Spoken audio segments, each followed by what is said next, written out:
Hi. അപ്പോൾ നമ്മൾ SS ഹിസ്റ്ററിയിലെ നമ്മളെ രണ്ടാമത്തെ റെവല്യൂഷൻ അല്ലേ, revolution that influence the world. അതിൽ നമ്മൾ അമേരിക്കൻ റെവല്യൂഷൻ പഠിച്ചു അല്ലേ, American war of independence, American സ്വാതന്ത്ര്യ സമരം പഠിച്ചു. ഇനി നമ്മൾ എന്ത് ചെയ്യാണ്, ഏറ്റവും പ്രധാനപ്പെട്ട അല്ലേ വിപ്ലവങ്ങളുടെ മാതാവ് എന്നറിയപ്പെടുന്ന ഫ്രഞ്ച് റെവല്യൂഷൻ, ഫ്രഞ്ച് വിപ്ലവമാണ് എന്ത് ചെയ്യുന്നത് പഠിക്കാൻ പോകുന്നത്. ഓക്കെ, എല്ലാവരും ശ്രദ്ധിക്കാം. ഓക്കെ, അപ്പോൾ പേജ് നമ്പർ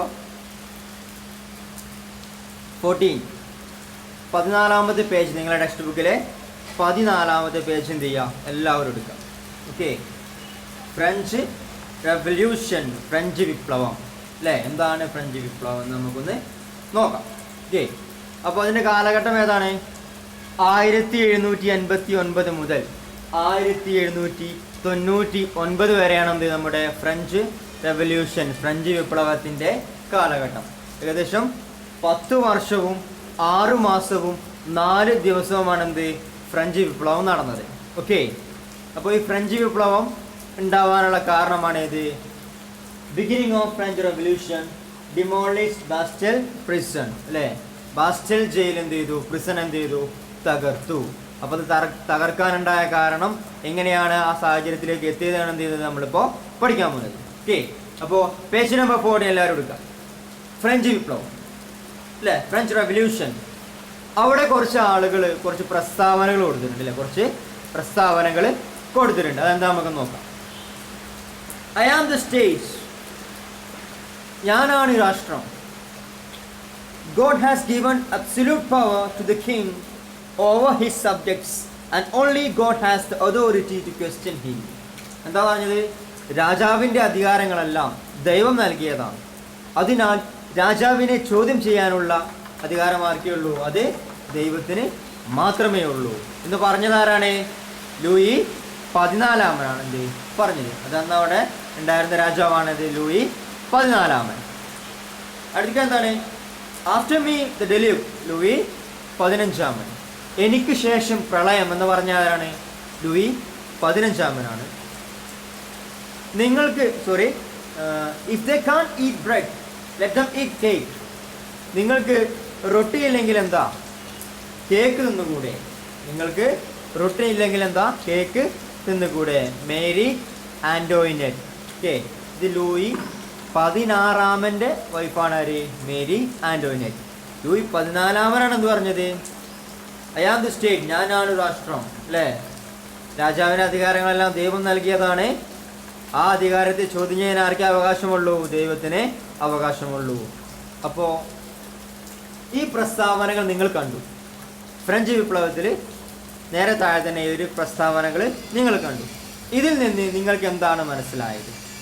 അവിടെ ദ പാലസ് ഓഫ് വെർസാലീസ് അല്ലേ, വെർസായി കൊട്ടാരം എന്ത് ചെയ്യാം അവിടെ നിങ്ങൾക്ക് കാണാൻ പറ്റും. അതായത് ഈ രാജാക്കന്മാരൊക്കെ നിന്നിരുന്ന സ്ഥലമാണ്. അപ്പോൾ ഫ്രഞ്ച് വിപ്ലവം എങ്ങനെയാണ് ഉണ്ടായത്, അപ്പോൾ ഉണ്ടാവാനുള്ള കാരണമാണ് നമ്മൾ അടുത്ത പറയാൻ പോകുന്നത്. ഇപ്പോൾ ഈ പ്രസ്താവനകൾ കേട്ടാൽ നമുക്കറിയാം എന്താണ് അവിടെ ഉണ്ടായിരുന്ന രാജാക്കന്മാരുടെ ഭരണം എങ്ങനെയാണെന്നുള്ളത് അല്ലേ. എന്താണത്? Listen, what all information do you gather from these statements on the system of the rule that existed in France then? അല്ലേ, ഇതിൽ നിന്ന് അക്കാലത്ത് ഫ്രാൻസിൽ നിലനിന്ന ഭരണത്തെക്കുറിച്ച് എന്തെല്ലാം വിവരങ്ങൾ കണ്ടെത്താം? ഇത് കേട്ടാൽ തന്നെ അറിയാം എന്താണ് ഇത്. ഒരു കീഴാള ഭരണമാണ്, ഏകാധിപത്യ ഭരണമാണ്, ഓട്ടോക്രാറ്റിക് റൂളാണെന്ന് പറഞ്ഞല്ലേ. അപ്പോൾ ഒന്നാമത്തെ എന്താണ് ഇവിടെ കൊടുത്തിട്ടുണ്ട്, ഓട്ടോക്രാറ്റിക് റൂൾ, അതായത് ഏകാധിപത്യ ഭരണമാണ് നിലനിന്നിരുന്നത്. പിന്നെ റൂളേഴ്സ് വേർ സ്ക്വാൻഡേഴ്സ്. ആ റൂളേഴ്സ് എന്തായിരുന്നു? ഭരണാധികാരികൾ ധൂർത്തന്മാരായിരുന്നു, നന്നായി ധൂർത്തടിക്കുന്ന ആളുകളായിരുന്നു. ആ പ്രസ്താവന കേട്ടാൽ അറിയാം അല്ലേ. നിങ്ങൾക്ക് റൊട്ടി ഇല്ലെങ്കിൽ എന്താ, കേക്ക് തിന്നൂടെ? അപ്പോൾ എല്ലാവർക്കും കേക്ക് വാങ്ങാനുള്ള ക്യാഷ് ഉണ്ടാവുമോ? ഇല്ല. ഓക്കെ, അപ്പോൾ നമുക്ക് അവരുടെ ധൂർത്തടിയും എന്ത് ചെയ്യാം അതിൽ നിന്ന് മനസ്സിലാക്കാം. ഓക്കെ, പിന്നെ ഓട്ടോക്രാറ്റിക്, ഏകാധിപത്യ ഭരണം എങ്ങനെ മനസ്സിലായത്? ഐ ആം ദ സ്റ്റേറ്റ്, ഞാനാണ് രാഷ്ട്രം അല്ലേ. എൻ്റെ അധികാരം ആര് തന്നതാണ്? ദൈവം തന്നതാണ്. അധികാരത്തെ ചോദ്യം ചെയ്യാൻ ആർക്കേ അവകാശമുള്ളൂ? ദൈവത്തിന് അവകാശമുള്ളൂ എന്നാണ് ആര് പറഞ്ഞത്? ലൂയി 14 പറഞ്ഞത്. പിന്നെ ലൂയി 15 പറയണത്, എനിക്ക് ശേഷം പ്രളയം. അത് എനിക്ക് ശേഷം പിന്നെ വേറെ ആരുമില്ല, പിന്നെ പ്രളയമാണ് ഉണ്ടാവുക. ഇവിടെ ഞാൻ തന്നെയാണ് മെയിൻ എന്ന് പറഞ്ഞ കാര്യം. ഓക്കെ, അതാണ്. അപ്പോൾ ഫ്രഞ്ച് വിപ്ലവത്തിലേക്ക് നയിച്ച കാരണങ്ങളാണ് എന്ത് നമ്മൾ പറയാൻ പോകുന്നത്. തൊട്ട് താഴെ കുറച്ച് കാര്യങ്ങൾ കൊടുത്തിട്ടുണ്ട്. ഫ്രാൻസിൽ 10ൽ 9 പേരും പട്ടിണി കൊണ്ട് മരിച്ചപ്പോൾ 10ാമത്തെയാൾ ദഹനക്കേട് അജീർണം ബാധിച്ചാണ് മരിച്ചത്. എന്താ പറഞ്ഞ അവിടെ? In France 9/10 of the population dead of hunger. 10ൽ 9 പേരും പട്ടിണി കിടന്നാണ് മരിച്ചത്. And 1/10 of indigestion. അല്ലേ? അതാണിപ്പോൾ മറ്റേ ആളോ, ആ 10ലും ബാക്കിയുള്ള ആളോ? 10ൽ 9 പേര് മരിച്ചു, ബാക്കിയുള്ള ആൾ എങ്ങനെയാണ് മരിച്ചത്? അജീർണം വന്നിട്ട്, അതായത് ദൂർത്തടിച്ചുകൊണ്ട് എന്ത് ചെയ്യാം, നന്നായി ഭക്ഷണം കഴിച്ച് ഒരു ദൂർത്തടി ലൈഫായിരുന്നു. അതായത് ഈ ഫ്രാൻസിലെ ഭരണാധികാരികളും അല്ലേ പുരോഹിതന്മാരൊക്കെ പാവപ്പെട്ട ജനതയുടെ പുറത്തിരുന്നു കൊണ്ടായിരുന്നു എന്തത് അന്ന് ആ കാലത്ത് ജീവിച്ചിരുന്നത്. മനസ്സിലായോ? അപ്പോൾ നമ്മൾ അടുത്ത ഭാഗത്തേക്ക് പോവാണ്. ഫ്രഞ്ച് സമൂഹം, ഫ്രഞ്ച് സൊസൈറ്റി ഇവിടെ കാണാൻ പറ്റും അല്ലേ? കണ്ട ഓക്കെ. ഫ്രഞ്ച് സൊസൈറ്റി, ഫ്രഞ്ച് സമൂഹം 3 എസ്റ്റേറ്റുകളായിട്ട് തിരിച്ചിട്ടുണ്ട്. 3 എസ്റ്റേറ്റുകളായിട്ടായിട്ട് എന്തത് നമ്മുടെ ഫ്രഞ്ച് സമൂഹത്തെ തിരിച്ചിരുന്നത്. അതിൽ ഒന്നാമത്തെ എസ്റ്റേറ്റ് ആണ് ദ ഫസ്റ്റ് എസ്റ്റേറ്റ് ക്ലർജി, പുരോഹിതന്മാർ. ദ സെക്കൻഡ് വൺ, രണ്ടാമത്തേത് നോബിലിറ്റി, പ്രഭുക്കന്മാർ. അപ്പോൾ പുരോഹിതന്മാരും പ്രഭുക്കന്മാരും. മൂന്നാമത്തേതോ the middle class including traders, writers, lawyers, officials, teachers and bankers, farmers and craftsmen. മൂന്നാമത്തേത് കച്ചവടക്കാർ, എഴുത്തുകാർ അല്ലേ, പിന്നെ അഭിഭാഷകർ, പിന്നെന്താണ് ബാങ്കർമാർ, അധ്യാപകർ അല്ലേ, എന്നിവരടങ്ങിയ ഒരു മധ്യവർഗം. അപ്പോൾ ഇവരാണ് ആ ഫ്രഞ്ച് സൊസൈറ്റിയിൽ, ഫ്രഞ്ച് സമൂഹത്തിലെ ഏറ്റവും താഴെത്തട്ട് നിന്നിരുന്ന ജനത, അതായത് മൂന്നാമത്തെ എസ്റ്റേറ്റ്. ഓക്കെ. അപ്പോൾ ഈ മൂന്നാമത്തെ എസ്റ്റേറ്റ് ആയിരുന്നു എന്ത്? ചെണ്ട. അത് കൊട്ടുന്നത് ആരായിരുന്നു? രണ്ടാമത്തെ എസ്റ്റേറ്റും ഒന്നാമത്തെ എസ്റ്റേറ്റും. എന്ന് വെച്ചാൽ അല്ലേ, കൊട്ട് മുഴുവൻ ചെണ്ടയ്ക്കും അല്ലേ, അതിൻ്റെ കൂലി പൈസ ആർക്കാണ് കിട്ടുന്നത്? ആർക്കാണ്? ചെണ്ട കൊട്ടുന്ന ആൾക്കാണ് അല്ലേ. അപ്പോൾ ഈ ഫസ്റ്റ് എസ്റ്റേറ്റും സെക്കൻഡ് എസ്റ്റേറ്റും അല്ലേ, അവരെന്ത് ചെയ്യാണ്? മൂന്നാമത്തെ എസ്റ്റേറ്റിനെ കൂട്ടിക്കാണ്ട് ക്യാഷ് ഉണ്ടാക്കുകയാണ്, ക്യാഷ് പോകാനാണ്. അതായത് മൂന്നാമത്തെ എസ്റ്റേറ്റിനെ പീഡിപ്പിച്ചുകൊണ്ട് എന്ത് ചെയ്യാണ്? അവർ ഭരിക്കുകയാണ്. അപ്പോൾ സ്വാഭാവികമായിട്ടും അല്ലേ, മനുഷ്യരാണ്, സ്വാതന്ത്ര്യം വേണം, മോചനം വേണം എന്നൊരു ആശയം എന്ത് ചെയ്യും? നമുക്ക് വരും. ഓക്കെ. അപ്പോൾ ഈ ഫസ്റ്റ് എസ്റ്റേറ്റ്, ഒന്നാമത്തെ എസ്റ്റേറ്റ് നമുക്ക് എങ്ങനെയാണെന്ന് നോക്കാം. ക്ലർജി, പുരോഹിതന്മാരാണ് അല്ലേ. ആരാണ്? പുരോഹിതന്മാരാണ്. ഓക്കെ. പുരോഹിതന്മാരെ ഹെൽഡ് വാസ്റ്റ് ലാൻഡ്സ്, ധാരാളം ഭൂപ്രദേശം അല്ലേ കൈവശം വെച്ചു. ആര്? ധാരാളം ഭൂപ്രദേശം ആരെ കയ്യിലുണ്ട്? ഈ പുരോഹിതന്മാരെ കയ്യിലുണ്ട്. പിന്നെ collected the tax called tithe from farmers. അത് മാത്രമല്ല, കർഷകരിൽ നിന്ന് ടിതെ എന്ന പേരുള്ള ടാക്സ് അല്ലേ, നികുതി എന്ത് ചെയ്യുന്നു? പിരിച്ചിരുന്നു അല്ലേ. കർഷകരിൽ നിന്ന് ടിതെ എന്ന പേരിലുള്ള നികുതി പിരിച്ചിരുന്നു. ആര്? ക്ലർജി, മീൻസ് പുരോഹിതന്മാർ. ഇനി അടുത്ത ഭാഗം എന്താണ്? എക്സംപ്റ്റഡ് ഫ്രം ഓൾ ടാക്സസ്, എല്ലാ തരം നികുതികളിൽ നിന്നും ഇവരെ ഒഴിവാക്കിയിരുന്നു. അപ്പോൾ ഇവർക്ക് നികുതി ഒന്നും അടക്കണ്ട. ഈ പുരോഹിതന്മാർക്ക് ഭൂമി കയ്യിൽ വെക്കാം, കർഷകരിൽ നിന്ന് ടാക്സ് പിരിക്കാം, പിന്നെന്താണ് ഇവർ മറ്റുള്ള ടാക്സുകളൊന്നും തിരിച്ചടക്കേണ്ട ആവശ്യമില്ല. വേണ്ടതാണ്, മനസ്സിലാവും എങ്ങനെയാണെന്നല്ലോ അല്ലേ. പിന്നെ രണ്ടാമത്തേതോ controlled higher positions in administrative and military service അല്ലേ. ഭരണത്തിലെയും സൈന്യത്തിലെയും ഉയർന്ന പദവികൾ ശ്രദ്ധിച്ചു അല്ലേ, അതായത് നിയന്ത്രിച്ചു. ആര്? നമ്മുടെ ക്ലർജി. അപ്പോൾ കൂടുതൽ പവർ ആർക്കാണ്? ക്ലർജി അല്ലേ. അഥവാ എന്ന് വെച്ചാൽ എന്താ? പുരോഹിതന്മാർ. ഇനി രണ്ടാമത്തത് സെക്കൻഡ് എസ്റ്റേറ്റ് ആണ് നൊബിലിറ്റി, പ്രഭുക്കന്മാരാണ്. ആരാണ്? പ്രഭുക്കന്മാർ. പ്രഭുക്കന്മാർ എന്തൊക്കെ നോക്കാം. എൻഗേജ്ഡ് ഇൻ മിലിറ്ററി സർവീസ്, സൈനിക സേവനം നടത്തി. സൈനിക സേവനം നടത്തി. അപ്പോൾ സൈനികരെ കൺട്രോൾ ചെയ്യുന്ന ആരാണ്? സേവനം ചെയ്യുന്ന ആരാണ്? ഈ പ്രഭുക്കന്മാരാണ്. Then second one collected various taxes from farmers, കർഷകരിൽ നിന്ന് പലതരം അല്ലേ നികുതികൾ എന്ത് ചെയ്തു? പിരിച്ചു. പിന്നെ made farmers work without wages, വേതനം നൽകാതെ കർഷകരെ കൊണ്ട് പണിയെടുപ്പിച്ചു അല്ലേ. അപ്പോൾ രണ്ടുപേരും മോശമൊന്നുമല്ല. ആര്? പ്രഭുക്കന്മാർ മോശമല്ല അല്ലേ, പുരോഹിതന്മാരും മോശമല്ല. ഇവരും എക്സംപ്റ്റഡ് ഫ്രം ആൾ ടാക്സസ്, ഇവരും എന്ത് ചെയ്തു? നികുതികളിൽ നിന്ന് ഒഴിവാക്കിയിരുന്നു. പിന്നെ ലക്ഷൂറിയസ് ലൈഫ്, ആഡംബര ജീവിതം, നേരത്തെ പ്രസ്താവന കേട്ടില്ല നിങ്ങൾ, ആഡംബര ജീവിതം നയിച്ചിരുന്നു. പിന്നെ ഹെൽത്ത് വാസ് ലാൻഡ്സ്, അല്ലേ, ധാരാളം ഭൂപ്രദേശം കൈവശം വെച്ചു. അപ്പോൾ ഇതിൽ നിന്ന് നമുക്കൊരു കാര്യം മനസ്സിലാക്കാം, ഈ ഒന്നാമത്തെ എസ്റ്റേറ്റും രണ്ടാമത്തെ എസ്റ്റേറ്റും എന്താണ്, അവർ ഒറ്റക്കെട്ടാണ്. ഓക്കെ, ഫസ്റ്റ് എസ്റ്റേറ്റും സെക്കൻഡ് എസ്റ്റേറ്റും എന്താണ്, അവർ ഒറ്റക്കെട്ടാണ്.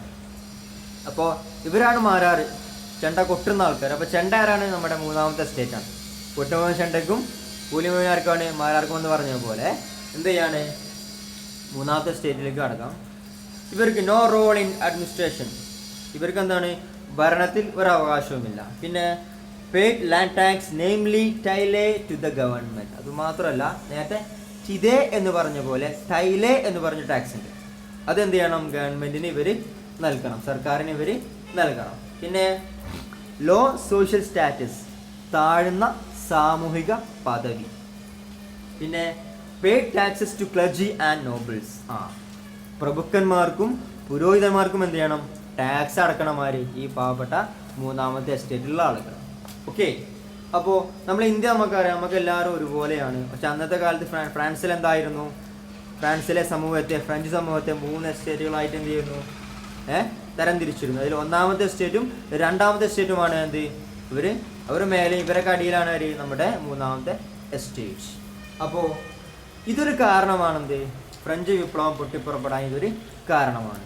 ഓക്കെ, അപ്പോൾ എല്ലാവരും എന്ത് ചെയ്യുക, അടുത്ത ഭാഗത്തേക്ക് നോക്കുക. ആശയങ്ങൾ, അല്ലേ, പ്രചോദനമേക്കുന്നു. അതായത് ആശയങ്ങൾ എന്തെയാണ്, പ്രചോദനം, അതായത് ഐഡിയോളജീസ് ഇൻസ്പയർ എന്ന് പറഞ്ഞാൽ എന്താണ്, ആശയങ്ങൾ പ്രചോദനമേകുന്നു. അപ്പോൾ നമ്മൾ നേരത്തെ American war of independence, American സ്വാതന്ത്ര്യ സമരം എന്ന് പഠിച്ചതുപോലെ ചില നമ്മളെന്താണ് തോമസ് പെയിൻ്റെയും, അല്ലേ, ജോൺ ലോക്കിയുടെ ഒക്കെ പ്രസ്താവന എന്ത് ചെയ്തിട്ടുണ്ട്, ആശയങ്ങൾ എന്ത് ചെയ്തിട്ടുണ്ട്, അമേരിക്കൻ സ്വാതന്ത്ര്യ സമരത്തിന് ഒരു പ്രചോദനം നൽകിയിട്ടുണ്ട്. അതുപോലെ എന്ത് ചെയ്തിട്ടുണ്ട്, ഇവിടെ നമ്മുടെ വോൾട്ടറുടെയും റൂസോയുടെയും മോണ്ടസ്ക്യൂയുടെയും ചില ആശയങ്ങൾ ഇവിടെ ഫ്രഞ്ച് വിപ്ലവത്തിന് പ്രചോദനം നൽകിയിട്ടുണ്ട്. അത് ഏതൊക്കെയാണ് നമുക്ക് എന്ത് ചെയ്യാം, ഒന്ന് നോക്കാം. ഓക്കെ, വോൾട്ടയർ, ആദ്യത്തെ എന്താണ്, Voltaire ridicule the exploitation of clergy, പുരോഹിതന്മാരുടെ ചൂഷണത്തെ പരിഹസിച്ചു. അപ്പോൾ പുരോഹിതന്മാർ ചൂഷണം ചെയ്യുന്നതിന് എന്ത് ചെയ്തു, നമ്മുടെ വോൾട്ടയർ പരിഹസിച്ചു. പിന്നെ promoted rational thinking, ideals of equality and humanism, യുക്തിചിന്ത, സമത്വം, മനുഷ്യസ്നേഹം എന്നിവ പ്രോത്സാഹിപ്പിച്ചു. യുക്തിചിന്ത, സമത്വം, മനുഷ്യസ്നേഹം എന്നിവ പ്രോത്സാഹിപ്പിച്ചു. പിന്നെ അടുത്ത ആരാണ്, നമ്മുടെ റൂസോയാണ്. അടുത്ത Rousseau spelled out the importance of freedom with the statement, man is born free but everywhere he is in chains. Spelled out, സ്വതന്ത്രമായി ജനിക്കുന്ന മനുഷ്യൻ എവിടെയും എന്താണ്, ചെങ്ങലയിലാണ്, അല്ലേ, എന്ന പ്രസ്താവനയിലൂടെ സ്വാതന്ത്ര്യത്തിൻ്റെ പ്രാധാന്യം വ്യക്തമാക്കി. അപ്പം മനുഷ്യനായി ജനിച്ചാൽ സ്വാതന്ത്ര്യം വേണം, ഫ്രീഡം വേണം എന്ന ഒരു ആശയം എന്ത് ചെയ്തു, സ്വാതന്ത്ര്യത്തിൻ്റെ പ്രാധാന്യം എന്ത് ചെയ്തു, ഇതിലൂടെ മനസ്സിലാക്കി കൊടുത്തു ജനങ്ങൾക്ക്. പിന്നെ declared that the people are the sovereign, declared that the people are the sovereign എന്ന് പറഞ്ഞാൽ ജനങ്ങളാണ് പരമാധികാരി എന്ന് പ്രഖ്യാപിച്ചു. അപ്പോൾ ജനങ്ങൾക്കാണ് അധികാരമുള്ളത്, ജനങ്ങൾ തന്നെയാണ് ജനങ്ങളെ ഭരിക്കേണ്ട ആളുകളെ തിരഞ്ഞെടുക്കേണ്ടത് എന്ന ഒരു പ്രസ്താവനയും ഇല്ല, ഒരു ആശയം ആരുട്ടു, റൂസോ ഇട്ടു. ഓക്കെ, ഇനി മൂന്നാമത്തെ പറയുന്നത് മോണ്ടസ്ക്യൂ. ആരാണ്, Montesquieu encourage democracy and the republic, ജനാധിപത്യത്തെയും റിപ്പബ്ലിക്കിനെയും പ്രോത്സാഹിപ്പിച്ചു. അല്ലേ, ജനാധിപത്യം എന്ന് പറഞ്ഞാൽ എന്താണ്, ജനങ്ങളാധിപത്യം, ജനങ്ങളാണെന്ത്, ജനങ്ങളാൽ തിരഞ്ഞെടുക്കപ്പെടുന്ന ആളുകളാണ് എന്ത് ചെയ്യുന്നത്, ജനങ്ങളെ ഭരിക്കേണ്ടത്. ഓക്കെ, പിന്നെ റിപ്പബ്ലിക് എന്ന് പറഞ്ഞാലോ ഒരു ഭരണഘടനയൊക്കെ വേണം, ഒരു രാജ്യമാകുമ്പോൾ രാഷ്ട്രമാകുമ്പോൾ വേണം, ഒരു ഭരണഘടനയൊക്കെ വേണം. ഫ്രാൻസിന് എന്തില്ലായിരുന്നു അന്നത്തെ കാലത്ത്, അങ്ങനെ ഒരു സംഭവം ഇല്ലായിരുന്നു. ദേശീയത എന്ന് പറഞ്ഞൊരു സംഭവമേ ആർക്കില്ലായിരുന്നു, ഫ്രഞ്ച് സമൂഹത്തിൽ ഇല്ലായിരുന്നു. പിന്നെ suggested division of powers of the government into legislature, executive and judiciary. എന്താണത്, ഗവൺമെന്റിനെ നിയമനിർമ്മാണം, കാര്യനിർവഹണം, നീതിന്യായം എന്നീ വിഭാഗങ്ങളായി തിരിക്കണമെന്ന് വാദിച്ചു. അപ്പോൾ ഈ 3 പേരുടെയും ആശയങ്ങൾ ഫ്രഞ്ച് വിപ്ലവത്തിനൊരു പ്രചോദനം നൽകിയിട്ടുണ്ട്. അല്ലേ, ഇനി നമ്മൾ പറയുന്നത് നേരത്തെ പറഞ്ഞു കൊട്ടുമുഴുവൻ ചെണ്ടയ്ക്കും, അല്ലേ, കാശ്മീരുമാർക്കാണ് നമ്മുടെ ചെണ്ട കൊട്ടുന്ന മാരാർക്കാണെന്ന് പറഞ്ഞു. ഇനി ആ കൊട്ടുകൊണ്ട ചെണ്ട എന്ത് ചെയ്യാണ്, മുന്നോട്ട് വരാണ്. അല്ലേ, മൂന്നാമത്തെ എസ്റ്റേറ്റ് മുന്നേറുന്നു. The third estate takes the lead, മൂന്നാമത്തെ എസ്റ്റേറ്റ് എന്ത് ചെയ്യാണ്, മുന്നേറുകയാണ്. അതാണ് നമ്മൾ എന്ത് ചെയ്യുന്നത് ഞാൻ അടുത്ത ഭാഗത്തിൽ പറയാൻ പോകുന്നത്. മൂന്നാമത്തെ സ്റ്റേറ്റ് എന്ത് ചെയ്യാണ്? മുന്നേറാൻ. നമുക്കറിയാം, the luxurious life and squalor of the Bourbon kings, clergy and lords, and the frequent wars they waged, along with the frequent spells of drought and crop failure, brought France to bring out bankruptcy. The financial and military assistance given to American colonies in the American War of Independence also aggravated the financial crisis in France. അതായത് ഫ്രാൻസിലെ Bourbon രാജാക്കന്മാർ, പുരോഹിതർ, പ്രഭുക്കന്മാർ തുടങ്ങിയവർ നയിച്ച ആഡംബര ജീവിതം, ധൂർത്ത്, യുദ്ധങ്ങൾ എന്നിവയും തുടർച്ചയായ വരൾച്ചയും കൃഷിനാശവും ഫ്രാൻസിൻ്റെ സാമ്പത്തിക സ്ഥിതി അതീവ ഗുരുതരമാക്കി. അമേരിക്കൻ സ്വാതന്ത്ര്യ സമരത്തിൽ കോളനികളെ സമ്പത്തും സൈന്യവും നൽകി ഫ്രാൻസിലെ ഭരണാധികാരികൾ സഹായിച്ചതും എന്ത് ചെയ്തു? ഈ സാമ്പത്തിക പ്രതിസന്ധി രൂക്ഷമാക്കി. അതായത് അതിൻ്റെ ഇടയിൽ അമേരിക്കനെ എന്ത് ചെയ്തിട്ടുണ്ട്? American war of independence, American സ്വാതന്ത്ര്യ സമരം അല്ലേ, അതിലെന്ത് ചെയ്തിട്ടുണ്ട്?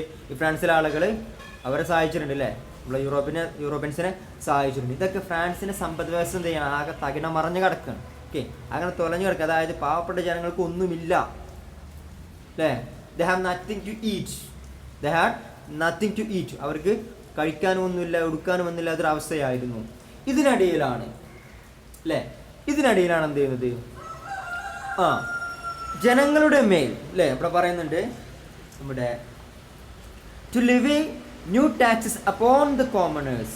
Louis XVI summoned the States General, the legislative assembly of the representatives from all the three estates in 1789. എന്താ പറഞ്ഞത്? 1789 ചക്രവർത്തി ലൂയി 16 ആരാണ്? ലൂയി 16 അല്ലേ, 14 16 ജനപ്രതിനിധി സഭയായ സ്റ്റേറ്റ്സ് ജനറൽ വിളിച്ചു ചേർത്തു. ഈ സ്റ്റേറ്റ് ജനറൽ എന്ന് പറഞ്ഞാൽ നമ്മുടെ പാർലമെന്റിലൊക്കെ കൂടൂലേ, അതുപോലെ സംഭവമാണ് എന്ത്? State general. ഓക്കെ, നമ്മളെ പാർലമെന്റ് വിളിച്ചു വരുത്തുന്ന പോലെ എന്ത് ചെയ്തു? ഒരു സ്റ്റേറ്റ് ജനറൽ കൂടി. എന്നിട്ടോ ഫ്രഞ്ച് സമൂഹത്തെ പോലെ സ്റ്റേറ്റ്സ് ജനറലിനും 3 എസ്റ്റേറ്റുകൾ ഉണ്ടായിരുന്നു. മനസ്സിലായോ? അപ്പോൾ അവിടെ എന്താണ്? 3 എസ്റ്റേറ്റുകളാണ്. അവിടെ എന്താ ഒരു തിരുമല്ല.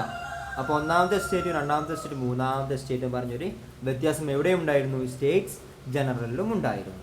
ഓക്കെ, ഓരോ എസ്റ്റേറ്റിനും ഓരോ വോട്ട് മതിയെന്നും ഓരോ അംഗത്തിനും ഓരോ വോട്ട് വേണ്ട എന്നും രാജാവിനെ അനുകൂലിക്കുന്ന ആദ്യത്തെ 2 എസ്റ്റേറ്റുകൾ വാദിച്ചു. ഇവിടെ പറയുന്നുണ്ട് എന്താണത്? Similar to the French society, the States General also had 3 estates. Traditionally, each estate would vote as a group and had 1 vote. അപ്പോൾ ഓരോ എസ്റ്റേറ്റിനും ഓരോ വോട്ട് കിട്ടിയാൽ ഇവിടെ നമ്മുടെ എസ്റ്റേറ്റ് 1, എസ്റ്റേറ്റ് 2, എസ്റ്റേറ്റ് 3 അല്ലേ, ഒന്നാമത്തെ എസ്റ്റേറ്റും രണ്ടാമത്തെ എസ്റ്റേറ്റും മൂന്നാമത്തെ എസ്റ്റേറ്റും അല്ലേ, ഇവർ രണ്ടുപേരും ഓരോ വോട്ട് ചെയ്താൽ മൊത്തം 2 കിട്ടി. ഇതാണെങ്കിലോ 1 കിട്ടുള്ളൂ. അപ്പോൾ അവിടെ ആര് തോറ്റ്?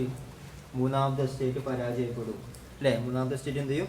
പരാജയപ്പെടും എന്നുള്ള കാര്യത്തിൽ ഒരു സംശയമില്ല. കാരണം ഇവിടെ 3 വോട്ടും കിട്ടും, ഇവിടെ 2 വോട്ട്, സോറി ഇവിടെ 2 വോട്ടും കിട്ടും, ഇവിടെ 1 വോട്ടേ കിട്ടത്തുള്ളൂ. അപ്പോൾ എന്താണ്ടായത്? The first 2 estates argued for a state-wise single voting system, while the third estate, the Commons, demanded individual vote for each member of all the 3 states. അതായത് എന്നാൽ 3 എസ്റ്റേറ്റുകളെയും ഓരോ അംഗത്തിനും ഓരോ വോട്ട് തന്നെ വേണമെന്നായിരുന്നു കോമൺസ് എന്നറിയപ്പെട്ട മൂന്നാമത്തെ എസ്റ്റേറ്റിൻ്റെ ആവശ്യം. അതായത് ഒന്നാമത്തെ എസ്റ്റേറ്റും രണ്ടാമത്തെ എസ്റ്റേറ്റും നമുക്ക് ഓരോ വോട്ട് മതി. ഒന്നാമത്തെ എസ്റ്റേറ്റ് 1 ചെയ്യുക, രണ്ടാമത്തെ എസ്റ്റേറ്റ് 1 ചെയ്യുക. പക്ഷേ മൂന്നാമത്തെ എസ്റ്റേറ്റ് എന്ത് പറഞ്ഞു? ഓരോ അംഗത്തിനും ഓരോ വോട്ട് വേണം പറഞ്ഞു. കാരണം എവിടെയും കിടക്കുന്നവരോ ഇതാ ഈ പേജിൽ എടുക്കാം. കണ്ടോ, ഇവിടെ 285 പേര് എവിടെ ഉള്ളത്? ഒന്നാമത്തെ എസ്റ്റേറ്റിലുള്ളത് 285 പേര്. രണ്ടാമത്തേതിലോ? രണ്ടാമത്തേതിൽ 308 പേരാണ്. അപ്പോൾ ഇവിടെ ടോട്ടൽ എത്ര ഉണ്ടാവുള്ളൂ? 593 പേര് എവിടെ ഉണ്ടാവുള്ളൂ? ഇവർ 2 പേര് ഓരോ അംഗങ്ങൾ വോട്ട് ചെയ്താലും ഒന്നാമത്തെ സ്റ്റേറ്റിലെയും രണ്ടാമത്തെ സ്റ്റേറ്റിലെ ആളുകൾ വോട്ട് ചെയ്യാൻ എത്ര ഉണ്ടാവുള്ളൂ? 593 വോട്ടേ ഉണ്ടാവുള്ളൂ. പക്ഷേ ഈ മൂന്നാമത്തെ സ്റ്റേറ്റിലെ ആളുകൾ മാത്രം എത്ര ഉണ്ട്? 621. അപ്പോൾ ഇത് ആർക്ക് ബോധം ഉണ്ടായിരുന്നു? ഒന്നാമത്തെ സ്റ്റേറ്റുകാർക്കും രണ്ടാമത്തെ സ്റ്റേറ്റുകാർക്ക് ബോധം ഉണ്ടായിരുന്നു. അതാണ് എന്ത് ചെയ്തത്, അവർ ട്രാക്ക് മാറ്റി കളിച്ചത്. എന്ത്, ഒന്നാമത്തെ സ്റ്റേറ്റിന് ഒരു വോട്ടും രണ്ടാമത്തെ സ്റ്റേറ്റ് ഒരു വോട്ടും. ഇത് 621 ആൾക്കാർ ഇതിലുണ്ട്, മൂന്നാമത്തെ സ്റ്റേറ്റുകളിലുണ്ട്. അങ്ങനെ ഈ ഒന്നാമത്തെ സ്റ്റേറ്റും രണ്ടാമത്തെ സ്റ്റേറ്റും ഓരോ വോട്ടിൽ ഓരോ സ്റ്റേറ്റ് എന്ന് പറഞ്ഞപ്പോൾ മൂന്നാമത്തെ സ്റ്റേറ്റുകാരെന്ത് ചെയ്തു, ഓരോ അംഗത്തിനും ഓരോ വോട്ടെന്ന് പറഞ്ഞുകൊണ്ട് മുന്നോട്ട് പോകും. വോട്ട് ചെയ്യുന്നതിലെ തർക്കം തുടരവേ, അതായത് പിന്നെന്തായി, ഇവർ അങ്ങനെ വന്നപ്പോൾ വോട്ട് എന്ത് ചെയ്തു, അത് തർക്കത്തിലായി. while the arguments went on, vote ചെയ്യുന്നതിലെ തർക്കം തുടരവേ, the members of the third estate declared themselves as the National Assembly of France. അതായത് മൂന്നാമത്തെ എസ്റ്റേറ്റിലെ അംഗങ്ങൾ അല്ലേ തങ്ങളാണ് ഫ്രാൻസിലെ ദേശീയ അസംബ്ലി എന്ന് പ്രഖ്യാപിച്ചു. അല്ലേ, ഈ ഫ്രാൻസിലെ ദേശീയ അസംബ്ലി ആരാണ്? മൂന്നാമത്തെ എസ്റ്റേറ്റിലെ ആളുകളാണെന്ന് ആര് പ്രഖ്യാപിച്ചു? ഈ ഫ്രാൻസിലെ ദേശീയ അസംബ്ലി ആരാണെന്ന് പ്രഖ്യാപിച്ചു? മൂന്നാമത്തെ എസ്റ്റേറ്റുകാരാണെന്ന് പ്രഖ്യാപിച്ചു. ആരാ പ്രഖ്യാപിച്ചത്? മൂന്നാമത്തെ എസ്റ്റേറ്റുകാർ തന്നെ. ഫ്രാൻസിലെ ദേശീയ അസംബ്ലി ഞങ്ങളാണ്. Okay, national assembly of France, that third estate. Okay, we are the third estates is the National Assembly of France. ഫ്രാൻസിലെ നാഷണൽ അസംബ്ലി ആരാണ്? മൂന്നാമത്തെ എസ്റ്റേറ്റുകാരാണ്. അങ്ങനെ എന്ത് ചെയ്യാണ്, they assembled in the tennis court nearby. അവർ തൊട്ടടുത്തുള്ള അല്ലേ ടെന്നീസ് കോർട്ടിലേക്ക് പോയി. പിന്നെ and so not to leave until they had framed a constitution of France. അതായത് ഫ്രാൻസിനായി ഒരു ഭരണഘടന തയ്യാറാക്കിയതിനു ശേഷം മാത്രമേ പിരിയുകയുള്ളൂ എന്ന് പ്രതിജ്ഞ ചെയ്തുകൊണ്ട് തൊട്ടടുത്തുള്ള ടെന്നീസ് കോർട്ടിൽ പോയി അവരെന്ത് ചെയ്തു, അവർ പ്രതിജ്ഞ നടത്തി. ഇതിനെ ടെന്നീസ് കോർട്ട് പ്രതിജ്ഞ അല്ലെങ്കിൽ ടെന്നീസ് കോർട്ട് ഓത്ത് എന്ന് അറിയപ്പെടുന്നു. ഓക്കെ, അപ്പോൾ ഇവരെന്ത് ചെയ്തു, ഇവിടെ ചർച്ച നടക്കുകയാണ്. ചർച്ച നടക്കുമ്പോൾ എന്താ ഉണ്ടായത്, ഒന്നാമത്തെ സ്റ്റേറ്റും രണ്ടാമത്തെ സ്റ്റേറ്റും എന്ത് ചെയ്യുന്നു, ഓരോ വോട്ടുകൾ ഓരോ സ്റ്റേറ്റിന്. മൂന്നാമത്തെ സ്റ്റേറ്റ് പറ്റൂല, ഓരോ അംഗത്തിനും ഓരോ വോട്ട് വേണമെന്ന് പറഞ്ഞു. അങ്ങനെ കച്ചറായി എന്ത് ചെയ്യാണ്, ഇവർ ഇറങ്ങിപ്പോരാണ് നമ്മുടെ മൂന്നാമത്തെ സ്റ്റേറ്റുകാർ. ഇറങ്ങിപ്പോയിട്ട് അവർ അവിടെ എവിടെ ചെന്നത്, ഒരു ടെന്നീസ് കോർട്ടിലേക്ക് പോയി. ആ ടെന്നീസ് കോർട്ടിൽ നിന്നിട്ട് അവരെന്ത് ചെയ്യുക, പ്രതിജ്ഞ ചെയ്യാണ് അല്ലേ, എന്ത്, ഫ്രാൻസിനായൊരു ഭരണഘടന വേണം എങ്കിലേ എന്ത് ചെയ്യുള്ളൂ, നമ്മൾ സമരം നിർത്തുകയുള്ളൂ എന്ന് പറഞ്ഞു. പിന്നെ ഞങ്ങളാണ് ദേശീയ അസംബ്ലി എന്ന് പ്രഖ്യാപിക്കുകയും ചെയ്തു. അപ്പോൾ നമ്മൾ ഈ ദേശീയ അസംബ്ലി എന്താണെന്ന് ചോദിച്ചാലും ടെന്നീസ് കോർട്ട് ഓത്ത് എന്ന് ചോദിച്ചാലും ഒരേ ആൻസറാണ് എഴുതുക. മനസ്സിലായോ? ഓക്കെ, അപ്പോൾ ഈ ടെന്നീസ് കോർട്ട് ഓത്ത്, അതായത് ടെന്നീസ് കോർട്ടിൽ പോയില്ല പ്രതിജ്ഞ എന്ത് ചെയ്തത്, അവസാനം ദേശീയ അസംബ്ലി ആയിട്ട് മാറിയത്. ഓക്കെ, പിന്നെ തുടർന്നുള്ള സംഭവങ്ങൾ നോക്കുകയാണ്. അങ്ങനെ ഈ അസംബ്ലി നടത്തിയപ്പോൾ സമരക്കാരെ എന്ത് ചെയ്തു, സമരക്കാരെ അറസ്റ്റ് ചെയ്തു. ആര്, നമ്മുടെ ഒന്നാമത്തെ സ്റ്റേറ്റിൽ രണ്ടാമത്തെ സ്റ്റേറ്റിലെ ആളുകൾ എന്ത് ചെയ്തു, അറസ്റ്റ് ചെയ്യുകയും അങ്ങനെ ഈ അറസ്റ്റ് ചെയ്ത് എവിടെ ഇട്ടത്, ബാസ്റ്റൽ പ്രിസൺ, ബാസ്റ്റൽ ജയിലാണ് എന്ത് ചെയ്തത്, അറസ്റ്റ് ചെയ്തുകൊണ്ടിട്ടത്. അങ്ങനെ ആയിരക്കണക്കിന് ആളുകൾ എന്ത് ചെയ്തു, അതായത് കലാപകാരികളെ കുറിച്ച് അധികം ആൾക്കാരുണ്ട് ഈ അറസ്റ്റ് ചെയ്ത ആൾക്കാർ.